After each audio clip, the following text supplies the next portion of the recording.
Top quality और consistent performance के लिए सिर्फ सिल्वर पंप नाम याद रखना। ಮೂರನೇ ಇನಿಷಿಯೇಟಿವ್ ಏನು, ನಮ್ಮ ಕಲಬುರಗಿ ನಗರದಲ್ಲಿ ಆಲ್ಮೋಸ್ಟ್ ಭಾಳಷ್ಟು ಏನು ಇಲ್ಲಿ ಜನರಲ್ಲಿ ಆಸಕ್ತಿ ಇದೆ, ಆದರೆ ಸರ್ಕಾರ ವತಿಯಿಂದ ಅವರಿಗೆ ನಾವು ಯಾವುದೇ ರೀತಿಯಾದಂಥ ಪ್ರೇರಣೆ ನೀಡ್ತಾ ಇಲ್ಲ ಅಂತ ಒಂದು ಆರೋಪ ಯಾವಾಗಲೂ ಇರ್ತದೆ, ಕಾರ್ಪೊರೇಷನಿಂದ ಇರ್ಬೋದು, ಸರ್ಕಾರಗಳಿಂದ ಇರ್ಬೋದು. ಸೊ ಮಾನ್ಯ ಅಲ್ಲಂಪ್ರಭು ಪಾಟೀಲ್ ಅವರು, ಕನೀಸ್ ಫಾತಿಮಾ ಅವರೆಲ್ಲರೂ ಸೇರಿ ನಮ್ಮ ಫಾರೆಸ್ಟ್ ಡಿಪಾರ್ಟ್ಮೆಂಟ್ ಅವ್ರ ಜೊತೆ ಮಾತನಾಡಿಕೊಂಡು ಇವತ್ತು 37,100 ಗಿಡಗಳನ್ನು ಮಾರುಕಟ್ಟೆಯಿಂದ ನಾವೇ ಖರೀದಿ ಮಾಡಿ ಇವತ್ತು ನಾವು ಮನೆಗೊಂದು ಮರ ಅಂದ್ಬಿಟ್ಟು ಒಂದು ಯೋಜನೆ ಕೂಡ ನಾವು ಮಾಡ್ತಾಯಿದ್ದೀವಿ. ತಮಗೂ ಕೂಡ ಇದು ಬೇಕಿದ್ದರೆ ನೀವು ನಮಗೆ ಹೇಳಿದ್ರೆ ಹಿಂಗೆ ನಮಗೆ ಆಸಕ್ತಿ ಇದೆ ಇದು ಅಂದರೆ ನಾವೇ ಉಚಿತವಾಗಿ ಫಾರೆಸ್ಟ್ ಡಿಪಾರ್ಟ್ಮೆಂಟಿಂದ ಮತ್ತು ಕಾರ್ಪೊರೇಷನ್ ವತಿಯಿಂದ ನಿಮ್ಮ ಮನೆಗೆ ಗಿಡ ತಲುಪಿಸುವಂಥ ಕೆಲಸ ಕೂಡ ನಾವು ಮಾಡ್ತಾಯಿದ್ದೀವಿ. ಮೊದಲನೇ ಹಂತದಲ್ಲಿ 37,100 ಗಿಡಗಳನ್ನು ನಾವು 60 ಲಕ್ಷದ ವೆಚ್ಚದಲ್ಲಿ DMF ಮತ್ತು CSR ವೆಚ್ಚದಲ್ಲಿ ನಾವು ಇದನ್ನು ಭರಿಸ್ತಾ ಇದ್ದೀವಿ.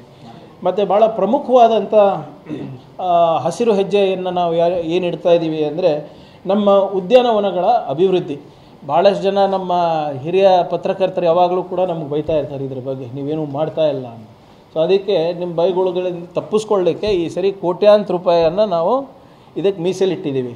ಕಾರ್ಪೊರೇಷನ್ ಅವರು ಮತ್ತು ಕೂಡಾದವರು ಇಬ್ಬರು ಸೇರಿ ಇವತ್ತು 30 ಉದ್ಯಾನವನಗಳನ್ನು ನಮ್ಮ ನಗರದ ಕಲಬುರಗಿ ನಗರದಲ್ಲಿ ರೀಡೆವಲಪ್ಮೆಂಟಿಗೆ ನಾವು ತೊಗೊತಾ ಇದ್ದೀವಿ.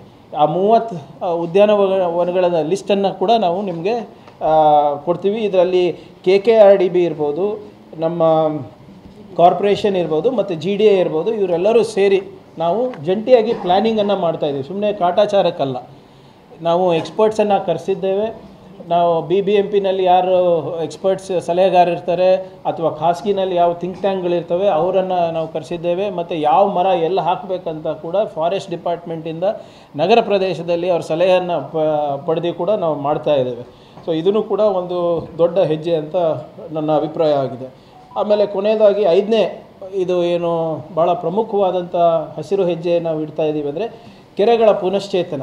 ಇವತ್ತು ನಾವು we are going to spend close to around 50 crores. ಮೊದಲನೇ ಹಂತದಲ್ಲಿ ಇವಾಗ ನಾವು 38.3 ಕೋಟಿ ರೂಪಾಯಿಯನ್ನು ಮೊತ್ತವನ್ನು ನಾವು ಮೀಸಲಿಟ್ಬಿಟ್ಟು ಇವತ್ತು ಕಲಬುರಗಿ ಮಹಾನಗರ ಪಾಲಿಕೆ ವತಿಯಿಂದ ಇರ್ಬೋದು ಅಥವಾ ನಮ್ಮ GDAಯಿಂದ ಇರ್ಬೋದು ಕಲ್ಯಾಣಿಗಳನ್ನು ಪುನಶ್ಚೇತನಗೊಳಿಸ್ಬಿಟ್ಟು ಕೆರೆಗಳು ಮತ್ತು ಜಲಮೂಲಗಳನ್ನು ಪುನರುತ್ಥಾನ ಮಾಡಬೇಕು ಅಂದ್ಬಿಟ್ಟು ನಾವು ಈ ಅಮೌಂಟನ್ನು ಇಟ್ಟಿದ್ದೇವೆ. ಈಗ ಶರಣಬಸವೇಶ್ವರ ಕೆರೆ ತಮಗೆಲ್ಲ ಗೊತ್ತಿದೆ ಯಾವ ರೀತಿ ಹಿಂದಿನ ಸರ್ಕಾರದಲ್ಲಿ ಅದು ಪರಿಸರಕ್ಕೆ ಹಾನಿ ಮಾಡಿದರೆ ಅಂತ. ಸೊ ಅದನ್ನು ನಾವು ಸರಿಪಡಿಸ್ಬಿಟ್ಟು ಅದನ್ನು ಸ್ಟ್ರಕ್ಚರ್ಸನ್ನು ಏನು ಇಂಟರ್ನಲ್ಲಿ ನಾವು ಇನ್ಲೆಟು ಔಟ್ಲೆಟ್ಗಳನ್ನು ನಾವು ಸರಿಪಡಿಸ್ಬಿಟ್ಟು ಏನು ಪರಿಸರಕ್ಕೆ ಹಾನಿ ಆಗಲಾರ್ದಂತೆ ಒಂದು redevelopment programme lake development of ಅಥಾರಿಟಿಯಿಂದ ಮತ್ತು ಇಂಡಿಯನ್ ಇನ್ಸ್ಟಿಟ್ಯೂಟ್ ಆಫ್ ಸೈನ್ಸ್ ಅವರ ವರದಿ ಆಧಾರದ ಮೇಲೆ ನಾವು ಅದನ್ನು ಮಾಡ್ತಾಯಿದ್ವಿ. ಮೊದಲೇ ಹಂತಕ್ಕೆ ಶರಣಬಸವೇಶ್ವರ ಕೆರೆಗೆ ಈಗಾಗಲೇ 3 ಕೋಟಿಯನ್ನು ನಾವು ಕೊಟ್ಟಿದ್ದೇವೆ. ಅದರ ಜೊತೆಗೆ ನಮ್ಮ ಕಲಬುರಗಿ ನಗರ ಅಭಿವೃದ್ಧಿ ಪ್ರಾಧಿಕಾರದಿಂದ 5 ಕೋಟಿ ರೂಪಾಯಿಗೆ ಖಾಜಾ ಕೊಟ್ನೂರು ಅಭಿವೃದ್ಧಿನೂ ಇದನ್ನು ಕೂಡ ನಾವು ಲೇಕ್ ಡೆವಲಪ್ಮೆಂಟ್ ಅಥಾರಿಟಿ ಮುಖಾಂತರ ನಾವು ಮಾಡಿಸ್ತಾ ಇದ್ದೀವಿ. ಅಲ್ಲಿ ಇರುವಂಥ ಖಾಸಗಿ ಪ್ಲ್ಯಾನರ್ ಒಬ್ಬರಿದ್ದಾರೆ, ಯಾರು ಅಲ್ಲಿ ನಮ್ಮ Ulsoor lake, Sankey tank lake ಎಲ್ಲ ಮಾಡಿದಂಥ ಪ್ಲ್ಯಾನರ್ಸ್ ಎಕ್ಸ್ಪರ್ಟ್ಸನ್ನು ನಾವು ಕರೆಸಿ ನಾವು ಮಾಡ್ತಾಯಿದ್ದೇವೆ.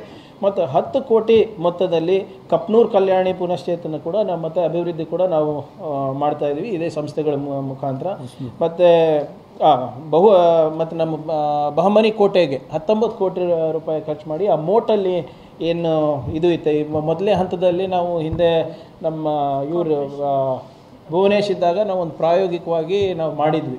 ಅದನ್ನು ಸ್ವಲ್ಪ ಯಶಸ್ಸನ್ನು ನಾವು ಕಂಡು ಇದನ್ನು ನಾವು ಈ ಸರಿ ಸ್ವಲ್ಪ ದೊಡ್ಡ ಮಟ್ಟದಲ್ಲಿ ಮಾಡಬೇಕು ಅಂದ್ಬಿಟ್ಟು ನಮ್ಮ ಬಹಮನಿ ಕೋಟೆ ಸುತ್ತನಲ್ಲಿ ಕೂಡ ನಾವು ಅದು ಏನು ನಮ್ಮ ನೀರನ್ನು ಸ್ಥಳದಲ್ಲೇ ಶುದ್ಧೀಕರಣ ಮಾಡಿ ಒಂದು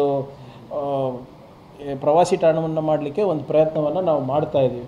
ಸೊ ಇವೆಲ್ಲ 5 ಇನಿಷಿಯೇಟಿವ್ಸು, ನಮ್ಮ ವನ ಮಹೋತ್ಸವ, ನಮ್ಮ ಹಸಿರು ಪಥ, ಮತ್ತು ನಮ್ಮ ಮನೆಗೊಂದು ಮರ, ಉದ್ಯಾನವನಗಳ ಅಭಿವೃದ್ಧಿ ಮತ್ತು ಕೆರೆ ಅಭಿವೃದ್ಧಿಗಳನ್ನು ನಾವು ಇದು ಇಂಟಿಗ್ರೇಟೆಡ್ ವರ್ಕ್ ಆಗಿತ್ತು ನಾವು ತಗೊಂಡಿದ್ದೇವೆ. ಮತ್ತು ವಿಶೇಷವಾಗಿ ಇದಕ್ಕೆ ಸಂಪೂರ್ಣ ಸಹಕಾರ ಮತ್ತು ಪ್ಲ್ಯಾನಿಂಗಿಗೆ ಎಲ್ಲ ಅವಕಾಶಗಳನ್ನು ಮತ್ತು ಇದಕ್ಕೆ ಮಾನವ ಸಂಪನ್ಮೂಲ ಮತ್ತು ಯಾರಿಗೆ ಮಾತಾಡಬೇಕು ಹೇಗೆ ಎಲ್ಲ ಅಂದ್ಬಿಟ್ಟು ಕೂಡ ನಮ್ಮ ಸಂಸದರು ಕೂಡ ಭಾಳಷ್ಟು ಅವರ ದೊಡ್ಡ ಕೊಡುಗೆ ಇದೆ.